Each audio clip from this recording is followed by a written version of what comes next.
अस्सलामुअलैकुम। तो आज की जो रेसिपी है वो आपकी मेरी हम सब की फेवरेट है। आज हम बनाने जा रहे हैं बहुत ही इजी तरीके से मटन निहारी बनाना। अच्छा, आज की जो रेसिपी है वो मैं मटन के साथ निहारी बना रही हूँ, छोटे गोश्त के साथ। तो आप इस रेसिपी को चिकन और बीफ में भी बना सकते हैं। बहुत ही ईजी मेथड से मैं आपको आज मटन निहारी बनाना सिखाऊंगी। बहुत ही टेस्टी और बहुत मज़ेदार बनती है। जब आप इसे बनाएंगे खाएंगे तभी आपको इसके टेस्ट का अंदाज़ा होगा। तो वीडियो स्टार्ट करने से पहले अगर चैनल सब्सक्राइब नहीं किया, चैनल को सब्सक्राइब कर दें और वीडियो अच्छी लगे वीडियो को लाइक शेयर करना तो बिल्कुल भी मत भूलिएगा। सबसे पहले हम बनाएंगे निहारी का पेस्ट। उसके लिए मैंने आधा कप दही ले लिया और इसके अंदर ऐड करेंगे कुछ स्पाइसेस। 1 टीस्पून मैंने इसमें डाल दिया है लाल मिर्च का पाउडर। कुटा हुआ सूखा धनिया इसमें जाएगा 1 टेबल स्पून। हल्दी इसमें जाएगी 1/2 टीस्पून। साथ ही अब इसके अंदर हम ऐड करेंगे अदरक का पाउडर, ये लाजमी इसमें डालिएगा। निहारी में इसका टेस्ट बहुत ही अच्छा आता है। 1/2 टीस्पून मैंने इसमें डाल दिया अदरक का पाउडर। अब इसमें डालेंगे गरम मसाला पाउडर 1/2 टीस्पून।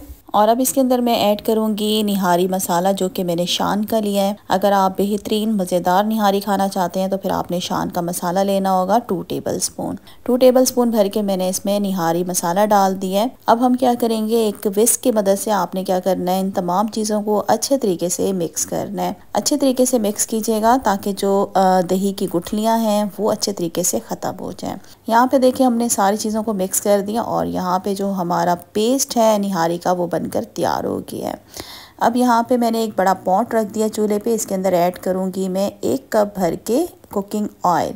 निहारी में जो कुकिंग ऑयल है वो ज़्यादा ही जाता है। साथ ही जैसे ऑयल गर्म हो जाएगा तो हम इसमें डाल देंगे 1 टेबल स्पून लहसुन का पेस्ट। सिर्फ मैंने लहसुन का पेस्ट इसमें ऐड किया है। अच्छा, लहसुन के पेस्ट को हमने हल्का सा लाइट गोल्डन कर लेना है, ब्राउन नहीं कीजिएगा, हल्का सा लाइट गोल्डन करेंगे।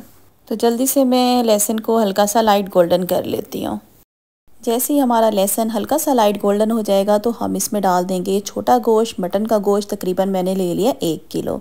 अच्छा, इसके अंदर बोनलेस हड्डी वाला दोनों मिक्स है गोश्त। अब इसके अंदर हम ऐड करेंगे 1 कप फ्राई की हुई प्याज मैंने ऑलरेडी पहले से फ्राई करके रख दी थी। अब हम क्या करेंगे, इन चीज़ों को एक दफ़ा अच्छे तरीके से हम मिक्स कर लेंगे। मिक्स करने के बाद व्यूवर्स हमने गोश्त की भुनाई कर लेनी है। 2 से 3 मिनट हाई फ्लेम पे हम गोश्त को अच्छे तरीके से भून लेंगे। तब तक भूनेंगे जब तक कि गोश्त का कलर जो है सफ़ेद नहीं हो जाता। तो यहाँ पे हम गोश्त की भुनाई करने से पहले इसके अंदर ऐड कर देंगे हम नमक हस्बे ज़रूरत आप अपने टेस्ट के हिसाब से डाल लीजिएगा। मैं 1 टेबल स्पून इसमें मैंने नमक डाल दी है। साथ ही इसके अंदर हम ऐड कर देंगे जो हमने निहारी का स्पेशल पेस्ट बनाया था दही वाला, वो सारा हम इसके अंदर डाल देंगे। अच्छे तरीके से बाउल को हम साफ़ करके जितना भी सारा पेस्ट है वो इसमें डाल देंगे और बाकी जो इसके ऊपर लगा हुआ होगा, इस कटोरी के अंदर जो पेस्ट लगा हुआ है उसके अंदर पानी डाल के फिर मैं बाद में इसके अंदर सारा डाल दूंगी ताकि पेस्ट ज़ाया ना हो। अब हम क्या करेंगे, एक दफ़ा इन सारी चीज़ों को अच्छे तरीके से मिक्स करेंगे। मिक्स करने के बाद व्यूवर्स अब हमने क्या करना है, इसको अच्छे तरीके से हम भून लेंगे। 4 से 5 मिनट इसको हम भूनेंगे। तब तक भूनेंगे जब तक कि ऑयल जो है बिल्कुल अलग नहीं हो जाता और गोश्त हमारा भून नहीं जाता। तो यहाँ पे मैं गोश्त को भून लेती हूँ तकरीबन 4 से 5 मिनट के लिए मीडियम फ्लेम पे और उसके बाद आगे मैं फिर आपको बताऊँगी कि क्या करना है। तो यहाँ पे देखिए हमने गोश्त को अच्छे तरीके से भून लिया है। ऑयल जो है वो अलग हो चुका है और गोश्त भी हमारा अच्छे तरीके से भून चुका है। अब गोश्त को गलाने के लिए हमने इसमें डालना है पानी। तो पानी मैं इसमें डालूंगी 1.5 लीटर पानी इसमें डालेंगे और गोश्त के हिसाब से आपने इसमें पानी डाल देना है। अगर तो फ्रेश गोश्त होगा तो बहुत जल्दी गल जाएगा तो पानी कम डाल लेंगे इसमें। तो मैंने 1.5 लीटर पानी डाल दिया और एक दफ़ा क्या करेंगे, चम्मच की मदद से इसको अच्छे तरीके से हम मिक्स कर देंगे। मिक्स करने के बाद व्यूअर इसका ढक्कन बंद कर देंगे और इसको हल्की आंच पे गोश्त को गलने के लिए ठहरा दूंगी। अगर आप टाइम की बचत चाहते हैं तो आप इसको प्रेशर कुकर में भी गोश्त को गला सकते हैं, लेकिन बेहतरीन टेस्ट के लिए आपने गोश्त को हल्की आंच पे गलने के लिए छोड़ देना है। तो यहाँ पे अभी 10 मिनट के बाद मैंने कहा मैं आपको इसकी शक्ल दिखा दूँ। आप देख सकते हैं कि पानी में बॉयल आना शुरू हो गया है।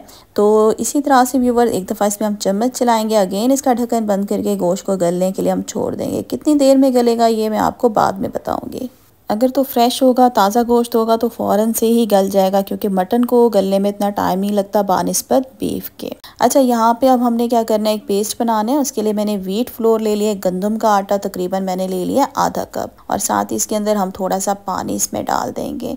1 कप मैंने इसमें पानी डाल दिया। अब आप विस्क की मदद से इसको अच्छे तरीके से आपने इसकी मिक्सिंग करनी है। अच्छे तरीके से मिक्स कीजिएगा कि आटे की गुठलियाँ बिल्कुल ख़त्म हो जाएं। तो यहाँ पे देखिए अच्छे तरीके से हमने मिक्स कर लिया, देख सकते हैं आप स्मूथ पेस्ट हमारा बन चुका है। तो अभी इस पेस्ट को हम साइड पे रखते हैं। तो अब हम चेक कर लेते हैं गोश्त को। यहाँ पे व्यूवर्स तकरीबन 50 मिनट के बाद हमने कढ़ाई का ढक्कन खोल दिया है और बेहतरीन किस्म का गोश्त हमारा गल चुका है, क्योंकि हमने फ़्रेश गोश्त लिया था। फ़्रेश गोश्त जो है वो फ़ौरन से गल जाता है।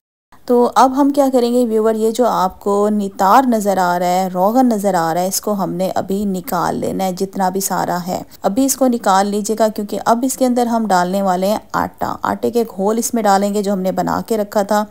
जैसे इसमें आटा का घोल डालेंगे तो ये जो सारा रोगन है गायब हो जाएगा। तो ये रोगन जो है हमने इसको पहले निकाल लेना होगा, जो लास्ट में हम सर्विंग के टाइम इसको डालेंगे। तो यहाँ पे जितना भी रोगन था वो मैंने निकाल लिया है। तो अभी हम इसको साइड पे रखते हैं। सारा रोगन निकालने के बाद निहारे की शक्ल कुछ इस तरह से हो गई। अच्छा, फ्लेम हम मीडियम रखेंगे और इसके अंदर ऐड कर देंगे जो हमने आटे का घोल बनाया था। थोड़ा थोड़ा करके इसमें डालेंगे और आपने फ़ौरन से इसके अंदर चम्मच चला लेना है ताकि आटे की गुठलियाँ ना बने। अच्छा, आटा थोड़ा थोड़ा करके डालिएगा। जितनी आपको गाढ़ी जो है वो निहारी पसंद है उसी हिसाब से आप इसका जो शोरवा है वो आप तैयार कर लेंगे। निहारी का जो शोरवा होता है ना ही बहुत ज़्यादा गाढ़ा अच्छा लगता है और ना ही बहुत ज़्यादा पतला अच्छा लगता है। तो आप देख सकते हैं थोड़ा थोड़ा मैं घोल डालती जा रही हूँ और चेक करती जा रही हूँ। जितनी गाढ़ी मैंने रखनी होगी निहारी, उसी हिसाब से हम निहारी को गाढ़ा रख लेंगे। तो यहाँ पे मैंने इसमें निहारी का पेस्ट डाल दिया। सिर्फ थोड़ा सा पेस्ट मैंने बचाया, बाकी सारा मैंने इसमें डाल दिया। तो आटे को हमने अच्छे तरीके से मिक्स कर दिया। अब नीचे से फ्लेम आपने बिल्कुल लो कर देनी है। लो फ्लेम पे हम इसको 10 मिनट के लिए छोड़ देंगे ताकि जो एक आटे का कच्चापन होता है वो बिल्कुल ख़त्म हो जाए।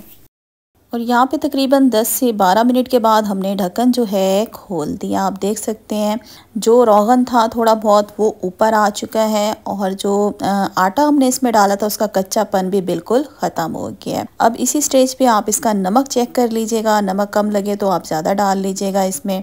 और शोरवा भी आपने इसी हिसाब से यहाँ पे चेक कर लेना है। मैंने जो निहारी का शोरवा है बिल्कुल यहाँ पे परफेक्ट रखा है। जिस तरह से आप रेस्टोरेंट में जाके खाते हैं बिल्कुल उसी तरह से ये घर में बनकर तैयार हुई है। तो बस चूल्हा बंद कर देंगे। यहाँ पे हमारी निहारी तैयार हो गई है। अब इसका ढक्कन हम बंद कर देंगे और 10 मिनट के बाद इसकी फ़ाइनल लुक दिखाती हूँ। तो 10 मिनट के बाद ये है हमारी मटन निहारी की फ़ाइनल लुक। माशाल्लाह से बहुत ही मज़ेदार बनी हुई है। अच्छा, जो रेसिपी आज मैंने आपको मटन में दी है ना, आप इस रेसिपी को बीफ और चिकन में भी बना सकते हैं। और यहाँ पे देखें बेहतरीन हमारी निहारी जो है बनकर तैयार हो गई है। तो बस जल्दी से इसको हम करते हैं डिश आउट।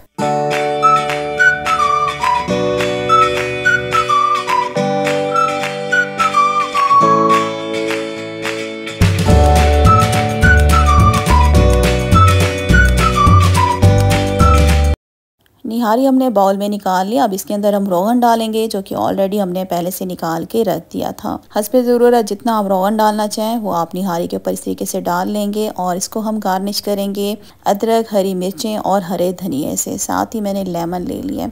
तो आज मैंने आपको व्यूअर्स बहुत ही इजी मेथड से घर में निहारी बनाना सिखाई है। अब आप सबके लिए निहारी बनाना बहुत ही ज़्यादा आसान हो जाएगा। बहुत ही ज़्यादा टेस्टी बनती है। इस गर्मा गर्म निहारी को आप खाएंगे बहुत ही ज़बरदस्त कुलचों के साथ, नान के साथ, जिस तरह से भी आपका दिल चाहे। तो वीडियो का मैं एंड करती हूँ। वीडियो अच्छी लगी वीडियो को लाइक कर दें, चैनल को सब्सक्राइब कर दें। अल्लाह हाफिज़।